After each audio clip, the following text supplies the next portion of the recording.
Barrack, পরিত্যক্ত barrack. Cameraman তরুণ তোমাকে ছবিটা দেখাচ্ছে যে পরিত্যক্ত ব্যারাকের পেছনে এই যে ঘরটি, সেই ঘরটি থেকে বিকট শব্দ শুনতে পাওয়া যায় এবং তুমি দেখতে পাচ্ছ তরুণ ছবিটা দেখাচ্ছে যে বোম স্কোয়াডের প্রতিনিধি দল তারা ভেতরে প্রবেশ করার চেষ্টা করছে। কেননা যেহেতু বাড়িটি বিপজ্জনক অবস্থা রয়েছে, পরিত্যক্ত রয়েছে, সেখানে তারা ভেতরে প্রবেশ করে তবেই নিশ্চিত হতে পারবেন যে বিস্ফোরণের ফলে বিকট শব্দ শোনা গেছে কিনা। পুলিশের পক্ষ থেকে দাবি করা হচ্ছে যে যেহেতু পরিত্যক্ত বাড়ি, তার কোনো অংশ ভেঙে পড়ে একটা বিকট শব্দ হতে পারে, কিন্তু এলাকার বাসিন্দাদের বক্তব্য বোমা বিস্ফোরণের মতো বিকট শব্দ তারা শুনতে পেয়েছেন। এই মুহূর্তে তরুণ তোমায় ছবিটা দেখাচ্ছে যে বোম স্কোয়াডের প্রতিনিধি দল খুব সতর্কভাবে এই পরিত্যক্ত বাড়ির ভেতরে প্রবেশ করার চেষ্টা করছেন এবং তারা বোঝার চেষ্টা করছেন যে কী থেকে এই বিস্ফোরণের শব্দ, সেখানে কোনো মজুদ ছিল কিনা বোমা। কেননা যেটা বলা হচ্ছে যে এটা একটা পরিত্যক্ত ব্যারাক, পরিত্যক্ত ব্যারাকে বোমা মজুদ ছিল কিনা বা অন্য কোনো কারণে এই বিস্ফোরণের বিকট শব্দ শোনা গেছে কিনা, সেই বিষয়টি খতিয়ে দেখা হচ্ছে। ব্যারাকপুর কমিশনারের শীর্ষ কর্তাদের তরফ থেকে দাবি করা হয়েছে বিকট শব্দ শোনা যায় থানার পেছনের এই পরিত্যক্ত ব্যারাক থেকে এবং সেই একটা অংশ ভেঙে পড়ে থাকতে পারে এবং তার জন্য বিকট শব্দ হতে পারে। এলাকার বাসিন্দাদের বক্তব্য হচ্ছে গোটা এলাকা ধোঁয়ায় ঢেকে যায় এবং তাদেরকে একটা বোমা বিস্ফোরণের মতো বিকট শব্দ তারা শুনতে পান। কিন্তু এখনও পর্যন্ত পুলিশ নিশ্চিত নয় যে এখানে বোমা বিস্ফোরণের ঘটনা ঘটেছে কিনা।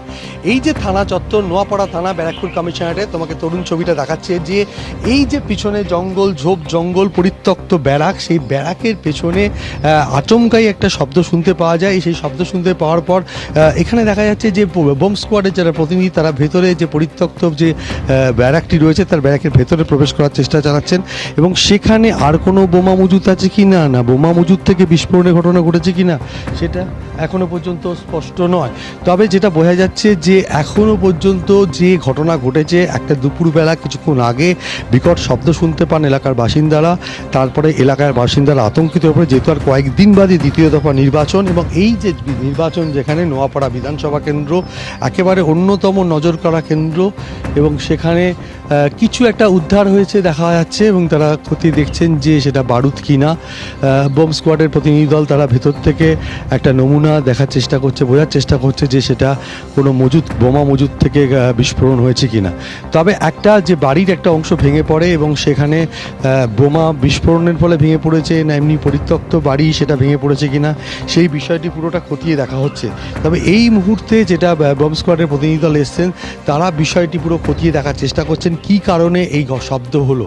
তবে পুলিশের পক্ষ থেকে পুলিশ নিশ্চিত যে পুরনো বাড়ি, সে কারণে একটা অংশ ভেঙে পড়ে থাকতে পারে এবং পুরো বিষয়টি নিশ্চিত করার জন্য, কারণ অনুসন্ধান করার জন্য এই মুহূর্তে বোম স্কোয়াডের প্রতিনিধি দল তারা পুরো বিষয়টি খতিয়ে দেখার চেষ্টা করছেন। সেখান থেকে নমুনা সংগ্রহ প্রক্রিয়া শুরু হয়েছে। কেননা এই যে ব্যারাকের যে বাড়িটি সেখানে পরিত্যক্ত, দীর্ঘদিন ধরে পরিত্যক্ত অবস্থায় পড়ে রয়েছে, সেখানে এই মুহূর্তে কি অবস্থা রয়েছে, সেখানে কোনো বোমা বা বারুদ মজুদ আছে কিনা বা যে সমস্ত ধ্বংসস্তূপ রয়েছে সেখান থেকে কোনো বারুদের চিহ্ন পাওয়া যাচ্ছে কিনা, এই সমস্ত দিক খতিয়ে দেখছে পুলিশ। তবে বোম স্কোয়াড পুরোপুরি পরিদর্শন করার পরই নিশ্চিত হওয়া যাবে যে তার এখানে মজুদ থাকা বোমা থেকে বিস্ফোরণ না অন্য কোনো কারণে বিকট শব্দ হয়েছে। প্রাথমিকভাবে পুলিশ মনে করছে পরিত্যক্ত ব্যারাক, সেখানে কোনো একটা অংশ হুড়মুড়িয়ে ভেঙে পড়ার ফলে বিকট শব্দ হয়ে থাকতে পারে, কিন্তু বোমা বিস্ফোরণ কিনা সেটা নিশ্চিত করার জন্যই এখানে বোম স্কোয়াডকে ডেকে পাঠানো হয়েছে। এবং এই মুহূর্তে তরুণ তোমাকে ছবিটা দেখাচ্ছে যে বোম স্কোয়াডের প্রতিনিধি দল তারা এই পরিত্যক্ত যে বাড়ি, সেই বাড়ির ভেতরে প্রবেশ করার চেষ্টা করছেন এবং পুরো বিষয়টি খতিয়ে দেখার চেষ্টা করছে যে বোমা বিস্ফোরণের ফলে এই ঘটনা ঘটেছে না অন্য কোনো কারণে ঘটনা ঘটেছে। ধন্যবাদ সমীরা।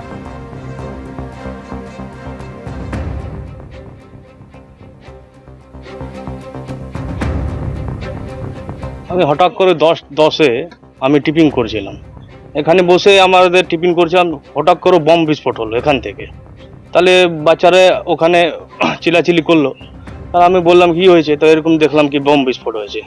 সঙ্গে সঙ্গে গেলাম থানার মধ্যে, সব আশেপাশের যত ছেলে ছিল সব নিয়ে থানাতে গেলাম। তো বলছে কি ঠিক আছে, ওখানে স্কুটির টায়ার ফেটেছে, না বোঝার জন্য বলছে কি স্কুটির টায়ার ফেটেছে। হ্যাঁ, স্প্রিংটা পেলাম ওখান থেকে, ওই মোটামুটি 4-5টা আছে স্প্রিংটা। তো আমাদের তো একটা থানার একটা কানুনি ব্যবস্থা থাকে, কোনো কানুনি ব্যবস্থা নেই এখানে। আমরা তো চাইছি কি এখানে 35-40 বছর থেকে এখানে থাকছি, কোনো এরকম ঘটনা হয়নি আজ থেকে। সন্তোষপুরের ভয়াবহ অগ্নিকাণ্ডের ছবি রাখবো আপনাদের সামনে। মহেশতলা বিধানসভার সন্তোষপুর এলাকার একেবারে বস্তিতে আগুন লেগে যায়, আপনাদের সামনে রেখেছি সেই ছবি। ভয়াবহ অগ্নিকাণ্ড, সন্তোষপুর স্টেশনের পাশেই বস্তিতে এই আগুন লাগে। ঘটনাস্থলে দমকলের 4টি ইঞ্জিন, 16 বিঘা রেল লাইনের ধারে বস্তিতে আগুন লেগেছে এবং ঘটনার জেরে রেল চলাচল ব্যাহত হয়েছে।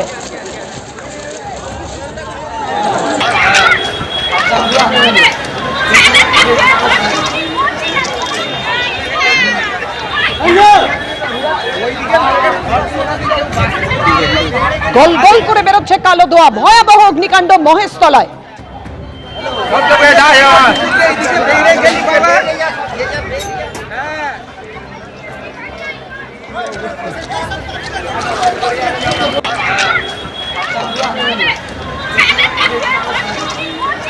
ঘটনার জেরে ব্যাহত হয়েছে ট্রেন চলাচল।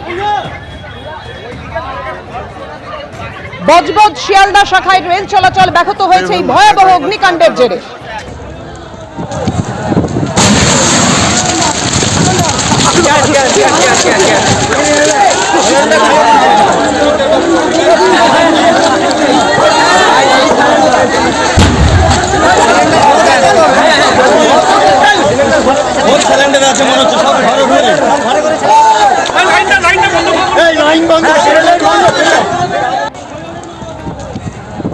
কথা বলবো, আমাদের সঙ্গে রয়েছেন আমাদের প্রতিনিধি পার্থ প্রতিম ঘোষ। পার্থ, কিভাবে আগুন লাগে, এখন কি পরিস্থিতি?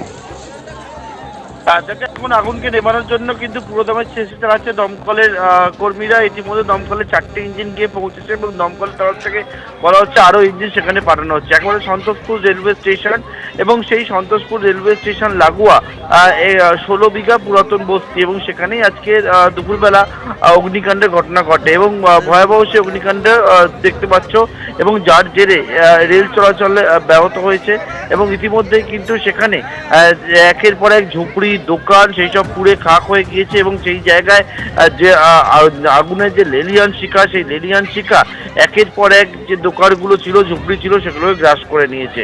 ঘটনাস্থলে দমকলের 4টে ইঞ্জিন গিয়ে পৌঁছেছে এবং সেই ইঞ্জিন কাজ চালাচ্ছে এবং এই ভয়াবহ অগ্নিকাণ্ডের জেরে কিন্তু এলাকার তীব্র উত্তেজনা এবং আতঙ্কের পরিস্থিতি তৈরি হয় এবং দমকল কর্মীরা বিভিন্ন দিক থেকে জল দিয়ে আগুনকে নেভানোর চেষ্টা করছে। সন্তোষপুর রেলওয়ে স্টেশন এবং সেই সন্তোষপুর রেলওয়ে স্টেশন লাগোয়া 16 বিঘা পুরাতন বস্তি, সেখানে কিন্তু এই অগ্নিকাণ্ডের ঘটনা ঘটে আজকে দুপুরবেলা কিছুটা সময় আগে। এবং যে বিষয়টা স্থানীয়রা বলছেন যে দুপুরবেলা আগুন লাগার পরবর্তীকালে তারা দমকলকে খবর দিয়েছিল, দমকল আসতে দেরি হয়েছে বলে স্থানীয় বাসিন্দার একটা। একেবারেই, তুমি পরিস্থিতির দিকে নজর রাখো। ধন্যবাদ তোমায়। আর এই মহেশতলা সন্তোষপুর স্টেশনের পাশে ঝুপড়িতে যে ভয়াবহ অগ্নিকাণ্ড, তার জেরে শিয়ালদা বজবজ শাখায় ট্রেন চলাচল ব্যাহত রয়েছে বলে খবর পাওয়া যাচ্ছে। আরো বিস্তারিত আমাদের প্রতিনিধি অরিত্রিক ভট্টাচার্য জানাবেন। অরিত্রিক, যে পরিস্থিতি তৈরি হয়েছে এবং ছবিটাও সেটা স্পষ্ট যে একেবারে রেল লাইনের ওপর ধোঁয়া চলে এসছে এবং এই লাইন দিয়ে এই মুহূর্তে ট্রেন চলাচল করা অত্যন্ত ঝুঁকিপূর্ণ, তেমনটাই কিন্তু রেলকর্তারা মনে করছেন এবং সেজন্য শিয়ালদা বজবজ শাখায় শুধুমাত্র মাঝরাত অবধি ট্রেন চলাচল করানো সম্ভব হচ্ছে, তারপর ট্রেন চলাচল সম্পূর্ণ বন্ধ রাখতে হয়েছে। রেলের তরফে যা জানানো হচ্ছে, আগুন নিয়ন্ত্রণে আসার পর যখন তারা নির্দিষ্টভাবে বুঝতে পারবেন যে আপাতত এই জায়গায় ট্রেন চালানো নিরাপদ, তখনই ট্রেন চালানো যাবে। তবে আপাতত সম্পূর্ণরূপে রেল পরিষেবা মাঝরাতের পর থেকে বন্ধ রয়েছে, এমনটাই জানাচ্ছে পূর্ব রেল কর্তৃপক্ষ। ধন্যবাদ অরিত্রিক। নির্বাচনী প্রচারে এই মুহূর্তে সরাসরি আপনাদের সামনে রাখবো বসিরহাটে কি বলছেন অভিষেক বন্দ্যোপাধ্যায়, পাশাপাশি যোগী আদিত্যনাথ কি বলছেন সরাসরি। मैं कहूंगा अंधकार, आप कहेंगे हटवे। मैं कहूंगा सूरज, आप कहेंगे उठवे। मैं कहूंगा कोमल, आप कहेंगे खिलवे। बोलेंगे ना? अंधकार, अंधकार, सूरज, सूरज, कोमल, कोमल। मैं कहूंगा पलटानो दौरकार। सब लोग बोलेंगे ना? मेरे साथ बोलेंगे, पलटानो दौरकार, पलटानो दौरकार। भारत माता की, भारत माता की, भारत माता की जय श्री राम, जय जय श्री राम। 10,000 গরিব মানুষ গত 2 বছরে 24 আর 25-এ বাংলার বাড়ি পেয়েছেন। আমি আপনাদের কথা দিতে এসেছি, আমার উপর বিশ্বাস ভরসা আছে? আছে? কেন্দ্র সরকার বাড়ির টাকা আটকেছে। আমার চ্যালেঞ্জ, এখানে ক্যামেরা রয়েছে, তোমাদের হাতে মোবাইল ফোন রয়েছে, আমার কথাটা রেকর্ড করো। যদি বিজেপির প্রার্থী প্রমাণ করতে পারে 5 বছরে আবাস যোজনায় নরেন্দ্র মোদী সরকার 1 পয়সা দিয়েছে। 1000 কোটি, 100 কোটি, 10 কোটি, 1 কোটি নয়, 1 পয়সা। 5 বছরে আবাস যোজনায় যদি মোদী সরকার 1 পয়সা দিয়েছে বসিরহাটের মানুষের জন্য, প্রমাণ করতে পারে, আমি রাজনীতি ছেড়ে দেবো। আমার চ্যালেঞ্জ ক্যামেরার সামনে বলে গেলাম। 10,000 গরিব মানুষকে আমাদের সরকার বাংলার বাড়িতে বাড়ি দিয়েছে। আর আমি আপনাদের কথা দিয়ে যাচ্ছি, সুরজিৎ মিত্র বাদলকে জেতান এই বসিরহাট দক্ষিণ। এখানে যারা আছে হিঙ্গলগঞ্জের প্রার্থী, এখানে মিনাখার প্রার্থী, হাড়োয়ার প্রার্থী, বাদুড়িয়ার প্রার্থী, সন্দেশখালীর প্রার্থী, বসিরহাট উত্তরের প্রার্থী, যারা রয়েছেন আমার কথা সমাজ মাধ্যমে যারা শুনছেন, নরেন্দ্র মোদী সরকার টাকা দিক আর না দিক, আগামী 5 বছরের মধ্যে তৃণমূল যেখানে জিতবে, 5 বছরের মধ্যে প্রত্যেকটা গরিব মানুষ বাড়ি পাবে। আমার প্রতিজ্ঞা প্রতিশ্রুতি আমি কথা দিয়ে গেলাম। একজন গরিব মানুষ বাদ যাবে না। যদি বসিরহাট দক্ষিণে গত 2 বছরে 10,000 গরিব মানুষ বাড়ি পায়, আগামী 5 বছরে যদি 50,000 মানুষ ফর্ম ফিল আপ করে এবং সমীক্ষা করে দেখা যায় যে সত্যি এই 50,000 মানুষ প্রকৃত প্রাপক, 50,000 মানুষের মাথার উপর পাকা ছাদ সুনিশ্চিত করবে আমাদের তৃণমূলের সরকার। আমি কথা দিয়ে গেলাম। এখানে জল, পানীয় জলের কাজ চলছে। জল জীবন মিশন প্রকল্পে নরেন্দ্র মোদীর জনবিরোধী সরকার, বিজেপির সরকার জলের টাকা পর্যন্ত আটকে দিয়েছে।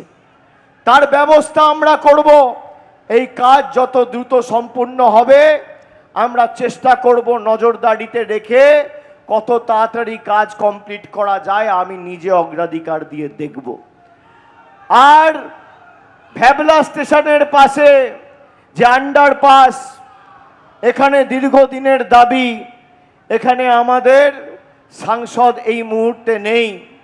হাজী নুরুল প্রয়াত হয়েছে আপনারা জানেন। প্রায় 2 বছর হয়েছে গায়ের জোরে এখানে নির্বাচন আটকে রেখেছে। কেন্দ্রের যেন কোনো প্রতিনিধি বসিরহাট থেকে না যেতে পারে, তার কারণ এরা ভালো করে জানে বসিরহাটে যদি নির্বাচন হয় বিজেপির প্রার্থী 5 লাখ ভোটে হারবে। আমি আপনাদের কথা দিচ্ছি, আপনাদের হয়ে আমি ডায়মন্ড হারবারের সাংসদ, আমি এই দাবি আগামী দিন সংসদে তুলব ভ্যাবলা আন্ডারপাসে।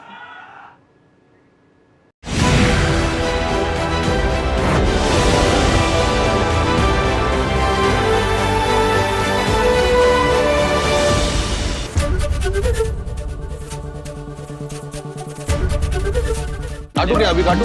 नहीं रुक जाओ।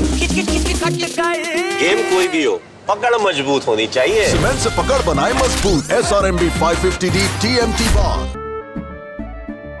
केशरी आवेशे मंजोगी होलो रे, आनंद नेचमो मतवारा होलो रे। केशरी आवेशे मंजोगी होलो रे। প্রতি মুহূর্তে কেসরি উৎসব উদযাপন করুন। বিমল বলো ভাষা কেসরি। সাঁতরা উচ্চতর রসায়ন, নতুন সিলেবাসের নেক্সট যুগের টেক্সট বুক, সাঁতরা পাবলিকেশন। ঠিক না, ওই একটা লোহাই তো, সিমেন্ট মজবুত হওয়া উচিত, সেটা তো আমি নিয়ে নিয়েছি। ক্যাপ্টেন বাবা, টিএমটি দিয়ে কি হয়? বাবু, টিএমটি বাড়িকে শক্তিশালী করে। টিএমটি কি করে সেটা জান, এদিকে টিএমটি যা খুশি হলেই চল। বাড়ি বানান মজবুত ক্যাপ্টেন 600, আর মজবুতির সাথে জং থেকে সুরক্ষিত রাখতে ক্যাপ্টেন রাজগার। ক্যাপ্টেন টিএমটি, বাড়ির আসল শক্তি। সাথী হাত বাড়াও সাথী রে, जिंदल साथी सील साथी रे, अरे सॉलिडेर फील रे, जिंदल साथी सील रे,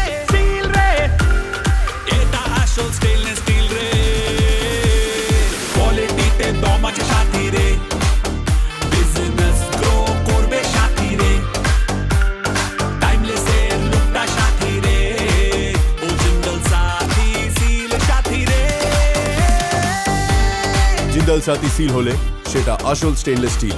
তাই যখনই আপনি স্টেনলেস স্টিলের পাইপস আর টিউবস কিনবেন, জিন্দাল সাথী সিল অবশ্যই চেক করবেন। জিন্দাল স্টেনলেস, ভারতের শীর্ষস্থানীয় স্টেনলেস স্টিল উৎপাদক। जीरा हो या हल्दी, किचन किंग हो या छोले मसाला, पोहा हो या साबूदाना, ट्रेडिशनल भारतीय मसालों का वही पुराना ब्लॉकबस्टर स्वाद आपको मिलता है प्रीमियम क्वालिटी जेके मसाले के साथ। जेके मसाले, जहां स्वाद वहां जेके।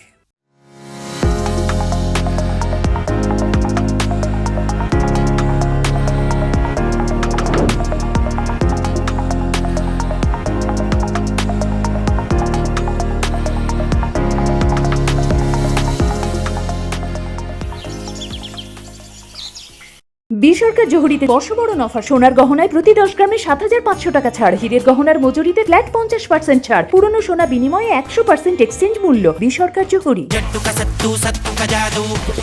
गणेश सत्तू, नेचुरल एनर्जी का डेली डोज जो हर रोज आपकी लाइफ की रेस में लाए जादू।